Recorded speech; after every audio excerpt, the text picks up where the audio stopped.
캐나다는 나라가 굉장히 넓고 광활하지요. 그 북부 지역에 야생 오리가 많이 산다고 합니다. 근데 겨울철이 되면 따뜻한 남쪽 나라로 내려오는데요. 그 마지막쯤에 보면은 아주 넓고 고요한 물을 만나게 된다고 합니다. 여기 머물면서 잠시 쉬고 먹이도 찾고 힘을 얻어서 더 보통은 남쪽으로 다 내려가는데 몇몇 오리들은 이 호수가 먹을 것이 많고 고요하고 따뜻하니까 그냥 머물러 있다고 합니다. 그런데 이 물이 잔잔한 것 같지만 이렇게 점점 아래로 흘러가는데 어느 지점이 되면 갑자기 급류가 되면서 오리들이 빨려 들어가기도 한다고 합니다. 재치 있는 오리는, 순발력 있는 오리는 날아오르기도 하지만 목숨을 잃기도 한다고 해요. 캐나다의 오리들이 쉬어가는 바로 그것이 세계 3대 폭포의 상류, 나이가랴 폭포 상류를 말하는 것이라고 합니다. 손쓸 틈이 없이 폭포 아래로 떨어질 수 있는 것이죠. 어쩌면 세상이라는 것이 여기가 따뜻하고 먹을 것이 많고 풍성한 곳이라고 생각하지만 이 세상은 점점점 경제적으로는 안정이 되고 사회적으로는 부유해지는데 오히려 가슴은 삭막하고 사랑은 메마르고 상처받고 좌절받는 영혼들이 더 많아지는 것을 보게 됩니다. 그래서 우리는 믿음의 날개짓을 해서 우리의 영혼이 쉼을 얻을 곳을 향해서 나아가야 하는데 기억해야 할 것은 우리가 이 세상에는 만족이 없고 이 세상의 사람을 통해서는 우리를 구원할 자가 없다라는 것입니다. 저는 21세기의 우크라이나 전쟁을 보면서 세계의 지도력이 정말 이거밖에 안 될까? 그 수십만 명의 사상자를 내면서 저렇게 싸움을 해야 하는 안타까움이 있습니다. 그러나 우리의 하나님은 우리의 답답함을, 전능하신 하나님은 우리의 절망을, 살아계신 하나님은 우리의 어려움을 희망으로, 은혜로, 감사의 노래로 바꾸어 줄 수 있는 분인 줄로 믿습니다. 하나님은 우리의 힘이시고 구원이시고 찬양 받으시기에 합당하신 분이기 때문인 줄로 믿습니다. 그래서 시편을 보면 노래하라, 찬양하라, 악기로 찬양하라, 두 손 들어 찬양하라, 입술로 찬양하라, 큰 소리로 찬양하라, 일어나서 찬양하라, 하나님을 노래하라라는 말씀들로 가득 차 있는 것을 보게 됩니다. 우리들이 하나님을 높여드리는 믿음의 찬양이 있기를 소망합니다. 그러면 하나님이 어떤 분이시기에 노래하고 찬양하고 영광을 돌려야 할까? 첫째로 여호와 하나님이시기 때문입니다. 여호와 하나님을 찬양하라. 우리 1절 말씀을 같이 한번 읽어 보십시다. 여호와 우리 주여, 주의 이름이 온 땅에 어찌 그리 아름다운지요, 주의 영광이 하늘을 덮었나이다. 아멘. 주님의 이름을 찬양합니다. 하늘을 덮은 주의 이름을 찬양합니다. 하나님의 이름, 그런데 이렇게 말합니다. 여호와여. 여호와라는 말은 자존하시는 하나님, 자존하시는 하나님, 스스로 있는 하나님이라는 뜻입니다. 여러분, 세상의 모든 것은 시작이 있고 마침이 있습니다. 우리 나이대가 되면 내 기대 수명이 얼마나 될까라는 생각이 있는데요. 어제 형제 기도회를 마치고 이렇게 오는 버스 안에서 우리 형제들과 함께 어플을 하나 나누었습니다. 이것저것 이렇게 다 항목을 넣으면 내가 몇 살까지 살 것이다라고 해주는 그런 사이트더라고요. 그래서 목사 거를 넣어봤더니 여러분 놀라지 마십시오. 저는 104살까지 산답니다. 그래서 제가 옆에 있는 집사님한테 그랬습니다. 나는 건강할 때 빨리 죽고 싶다. 그런 농담을 했는데요. 인생이 태어나는 날이 있으면 죽는 날이 있습니다. 생명의 날이 있으면 사망의 날이 있습니다. 세상의 모든 것은 그렇습니다. 여러분, 올리브 나무가 아무리 2000년을 산다 해도 심겨진 날이 있으면 메마른 날이 오는 것인데, 우리 하나님은 처음이요 나중이요 알파와 오메가인데, 하나님께서는 스스로 있는 존재이시고 세상 그 어느 곳에도 없는 자존하시는 하나님, 그 하나님의 이름을 여호와라고 했습니다. 모세가 하나님을 떨리기 나무 가운데 만났을 때에 하나님을 누구라고 할까요? 출애굽기에 이렇게 말씀합니다. 나는 스스로 있는 자니라. 나는 스스로 있는 자니라. 여러분, 하나님만이 창조주이시고 여호와이시기 때문에, 유일한 신이시기 때문에 스스로 있는 자인 줄로 믿습니다. 그래서 로마서 11장을 보면 이는 만물이 주님 앞에서 나왔다. 땅이 있어라, 바다가 있어라, 해가 있어라. 모든 우주가 하나님께로서 나왔고 모든 것이 하나님께로 돌아가는 것이 자연의 이치인데, 시작이 있고 끝이 있는데 하나님만이 알파요 오메가요 처음이요 나중이요 전능하신 분인 줄로 믿습니다. 그래서 우리는 하나님을 찬양할 때 자존하시는 하나님, 스스로 계신 하나님, 여호와 하나님의 이름을 찬양합니다. 그리고 두 번째 단어가 있습니다. 주여라고 말씀하고 있습니다. 주권자 하나님을 의미합니다. 하나님을 향하여 여호와 우리 주여, 주의 이름이, 주라는 말은 주 하나님, 주 여호와, 주 예수 그리스도를 할 때 붙이는 것인데, 절대자, 권세자, 주권자를 말할 때 주님, 주여라고 부릅니다. 신약에 와서는 큐리오스, 유일한 대상, 유일한 권세자를 말할 때 주여라고 불렀습니다. 이것이 성경시대 때에는 신하가 임금님을 부를 때 주여, 노예가 상전을 부를 때 주여, 아내가 하나밖에 없는 남편을 부를 때 주여 했습니다. 아내가 남편이 둘 있으면 곤란하지. 그죠? 무슨 말입니까? 임금님도 한 분, 주인도 한 분, 남편도 한 분. 무슨 말입니까? 한 분이신 그분을 부를 때 주여. 스스로 계신 분은 한 분, 아버지 하나님은 한 분, 그분은 우리의 주권자요, 만왕의 왕이요, 나의 주인이십니다 라고 고백할 때 주여라고 불렀다라는 것입니다. 사랑하는 성도 여러분, 우리의 여호와가 되시고 우리의 주가 되시는 창조주신 하나님을 높여 찬양하고 예배하고 높여 드리십시다. 두 번째로 창조주 하나님을 찬양하라 말씀합니다. 하나님이 천지를 창조하신 줄로 믿으시면 아멘. 창세기 1장 1절은 이렇게 선언합니다. 태초에 하나님이 천지를 창조하시니라.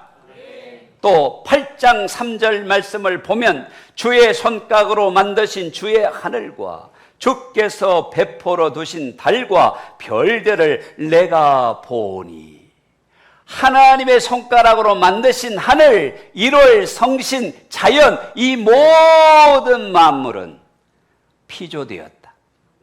하나님이 만드셨다. 하나님이 창조주다. 이것을 볼 때 참 아름다운 찬양을 올려드릴 수밖에 없는 거예요. 너무 아름다웠어요. 여러분, 가끔 뜨는 일출을 보면 얼마나 아름답습니까? 혹은 지는 석양을 보면, 여러분, 우리 교회 뷰가 좋은 게요, 낙동강변에 가라앉는 해가 보이잖아요. 이걸 보고 있으면 참 시인이 됩니다. 아, 주의 손으로 만드신 자연을 보며 우리는 하나님의 창조주 되심을 노래하라. 강변교회 목사님이 알프스를 다녀온 뒤에 쓴 글을 제가 한번 가져와 봤습니다. 계속 펼쳐지는 경치의 아름다움에 나는 완전히 도취되고 있었다. 하늘을 찌를 듯이 꿋꿋하고 빽빽하게 높이 솟아오른 침엽수들의 부요함, 벼랑 아래로 부서지며 흘러내리는 폭포수의 강직함과 깨끗함, 새파란 잔디 언덕 위에 띄엄띄엄 그려져 있는 검붉은 색깔의 나무집들, 그 사이에 한가롭게 풀을 뜯는 젖소들의 평화로운 모습. 나는 점점 정신을 잃고 있었다. 아름다움이 지나치니 가슴에 탄식과 아픔을 느낀다. 하늘 꼭대기에서부터 부서져 내려오는 듯한 폭포수들이 알프스를 아름답게 수놓고 있다. 새하얗게 번쩍이는 알프스의 만년설은 창조의 신비에 대한 겸허한 경외감을 불러일으키고도 남음이 있었다.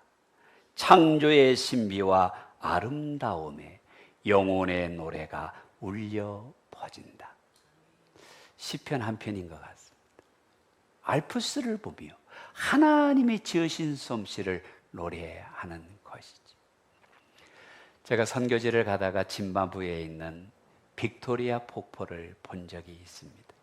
거의 넓이가 1km에 이르는 그 장엄한 폭포수가 쏟아지는데, 비옷을 입어도 온몸이 젖어들 만큼 수많은 물방울들이 튕겨지는 것을 보면서 제가 저절로 제 입술이 열리더라고요. 주 하나님 지으신 모든 세계, 내 마음속에 그리워볼 때 주님의 높고 위대하심을 찬양할 수밖에 없더라고요. 여러분, 하나님은 바다의 창조주시고 아름다운 산의 창조주시고 우리의 창조주신 줄로 믿으시면 아멘. 그래서 다윗은 시편 19편에 이렇게 말합니다. 하늘이 하나님의 영광을 선포하고 궁창이 그의 손으로 하신 일을 나타내는 도다. 창조주 하나님을 노래하고 있는 것입니다. 그 창조주 하나님이 누구냐? 전능하신 하나님이십니다. 여러분, 성경의 제일 처음이 뭡니까? 창세기 1장 1절을 보세요. 태초에 하나님이 천지를 창조하시니라. 여러분, 여기에 나오는 하나님, 엘로힘입니다. 엘로힘이 뭡니까? 능력이 있다, 전능하다라는 뜻입니다. 전능하신 하나님은 말씀으로 세상을 지으시고 흙으로 사람을 빚으시고 그 코에 생기를 불어 넣으신 못할 것이 없는 전능하신 하나님, 모든 것을 할 수 있는 하나님, 만물을 지으신 하나님, 창조주 하나님, 엘로힘의 하나님, 우리 아버지 하나님, 주님 여호와이십니다. 그래서 이 믿음을 가졌던 아브라함이 창세기 18장에서 이렇게 고백합니다. 여호와께 능하지 못할 일이 있느냐? 없다. 모든 것을 할 수 있다. 엘로힘의 하나님이시다. 전능하신 하나님이시다. 할렐루야. 그의 능력은 천지를 창조하신 창조주로서 증명을 하신 것입니다. 그러면 내가 하나님을 믿는다라는 것이 뭐냐? 불가능이 없다는 거예요. 하나님은 불가능이 없으시다. 무에서 유를 만드시고 무에서 나를 만드시고 무에서 세상을 만드신 하나님의 능력이 우리 아버지의 것이니 주님의 것이니 여호와의 것이니 엘로힘의 하나님의 것이니 우리도 누리게 될 줄로 믿습니다. 절망에서 소망으로, 사망에서 생명으로 옮겨주실 분이 우리 하나님이십니다. 이 하나님을 믿습니까? 창조주 하나님을 노래할 수밖에 없습니다. 하나님은 위대하십니다. 하나님은 능력이십니다. 하나님은 여호와이십니다. 하나님은 엘로힘이십니다. 그래서 시편 기자가 148편에 너무 아름다운 고백을 했지요. 여호와의 이름을 찬양할지어다. 그의 이름이 홀로 높으시며 그의 영광이 땅과 하늘 위에 뛰어나심이로다.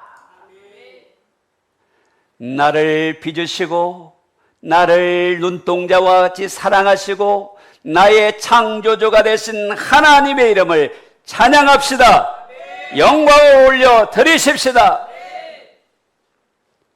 이 하나님을 신뢰한다면 우리가 살아가는 가운데 겪는 질병, 고통, 어려움 때문에, 절망적인 상황 때문에 두려워하지 마라.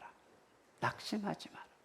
창조신앙이 있다면 하나님이 하신다. 하나님이 하신다.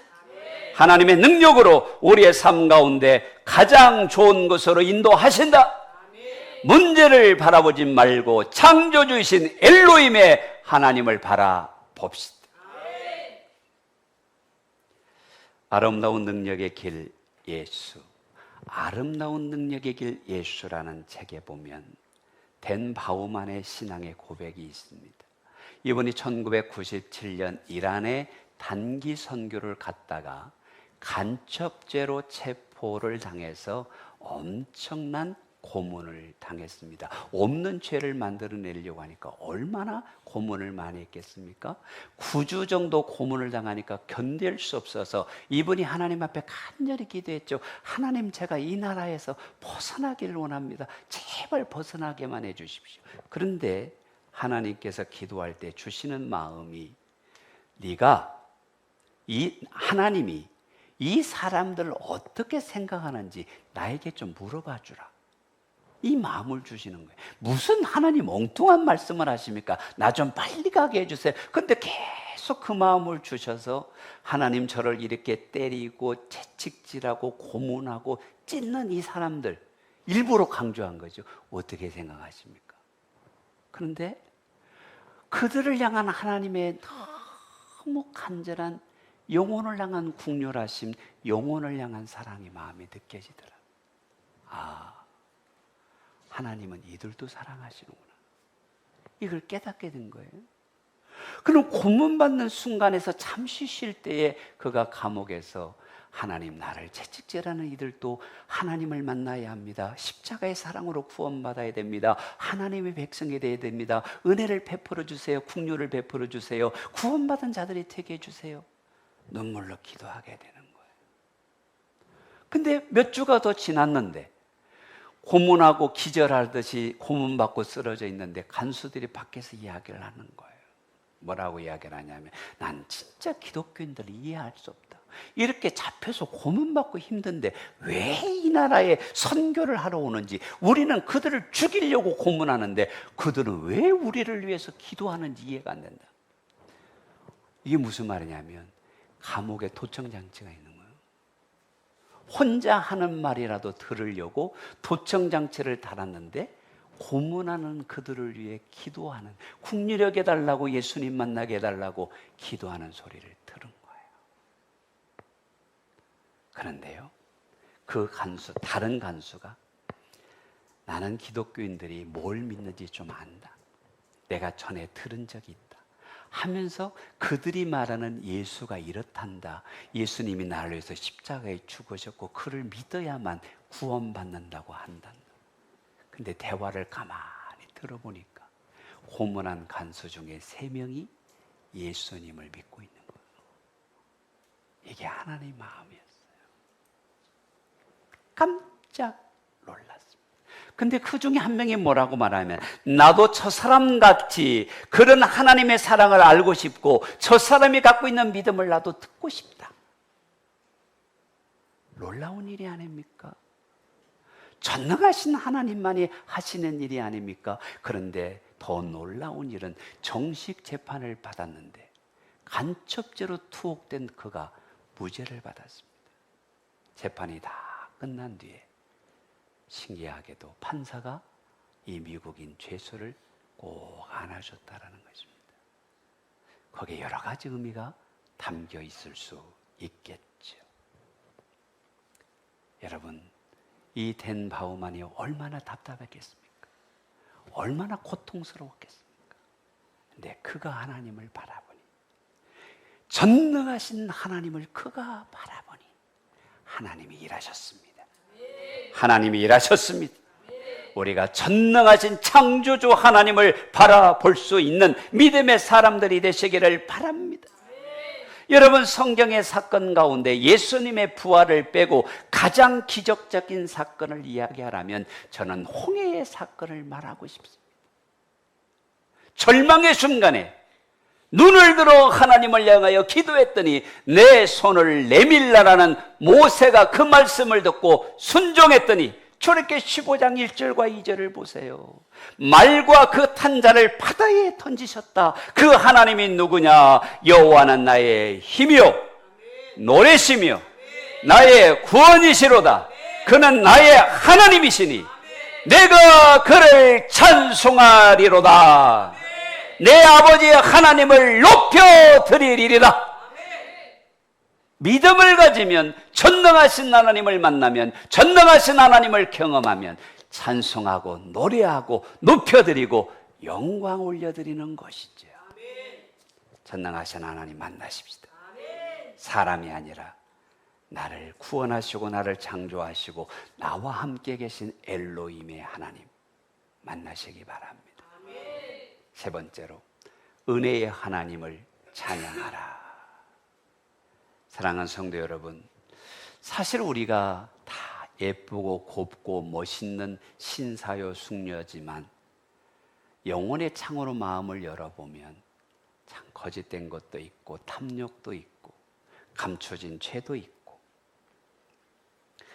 예수님의 피로 우리를 감싸주셔서 그렇지 하나님 앞에 설 수 있는 자가 누가 있습니까? 아무도 없습니다. 우린 죄인이지. 그런데 오늘 성경을 보면 4절 말씀입니다. 사람이 무엇이간데 주께서 그를 생각하시며 인자가 무엇이기에 주께서 그를 돌보십니까? 사람이 무엇이기에? 여러분, 여기서 생각한다는 말은 마음에 둔다는 말이고 권고한다는 말은 보살핀다라는 뜻입니다. 우리는 그렇게 연약한 존재요 죄인인 존재인데 하나님이 나를 생각하시고 나를 만나주시고 나를 찾아오셔서 나를 보살펴 주시는 하나님 앞에 특별한 존재, 바로 우리들인 줄로 믿으시기를 바랍니다. 왜요? 십자가의 은혜로, 예수의 피값으로 우리를 샀기 때문에 그런 것입니다. 마태복음 3장을 보면 예수님이 침례를 받고 올라올 때에 이는 내 사랑하는 아들이요 내 기뻐하는 자라 말씀을 해 주셨습니다. 우리 아버지십니다. 내 아들입니다. 여러분, 부모는 자녀를 향하여 무엇을 주어도 아깝지 않습니다. 하나님이 우리를 위하여 주신 최고 최대 선물이 무엇입니까? 십자가의 사랑입니다. 내가 무엇이간데, 사람이 무엇이간데 예수님을 십자가에 보내셔서 나를 구원하셨냐 이 말입니다. 나를 대속하셨냐 이 말입니다. 사람이 무엇이간데 나를 생각하시니, 이것이 하나님의 사랑이지요. 이 사랑을 요한복음 4장 10절에서 참 아름다운 말로 우리를 권면합니다. 사랑은 여기 있으니 우리가 하나님을 사랑한 것이 아니요 하나님이 우리를 사랑하사 우리의 죄를 속하기 위하여 화목 제물로 그 아들을 보내셨다. 하나님이 나를 사랑하시는 것이 은혜입니다. 내가 택함 받은 것이 은혜입니다. 하나님의 자녀된 것이 은혜입니다. 그런데요, 이 세상에 많은 거짓이 있습니다. 자칭 메시아라고 합니다. 근데 생각을 해보십시다. 이 세상에서 자칭 메시아라고 하는 박태선, 자칭 메시아라고 하는 문선명, 그들이 인류를 위해서 희생한 게 있나요? 자기를 죽였나요? 피를 흘렸나요? 아니요. 피 흘리신 분은 예수밖에 없습니다. 죽으신 분은 예수님밖에 없습니다. 부활하신 분도 예수님밖에 없습니다. 사망 권세를 이기신 분도 예수님밖에 없습니다. 우리를 구원하시는 유일한 길, 유일한 이름, 예수 그리스도입니다. 이 은혜를 그냥 주셨습니다. 선물로 주셨습니다. 내가 무엇이 간데 이 은혜를 아느냐? 이 사랑을 아느냐? 하나님을 찬양하라.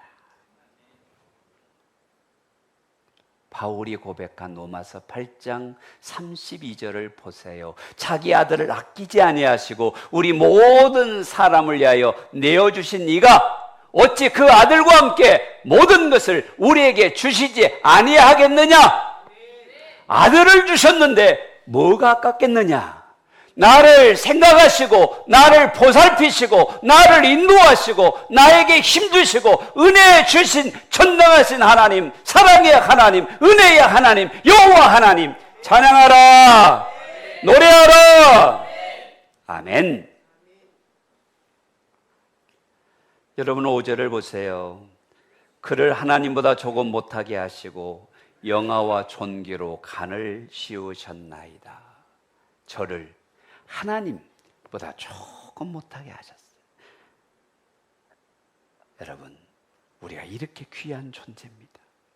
영화와 존귀, 당시 왕과 하나님께 쓰여졌던 말입니다.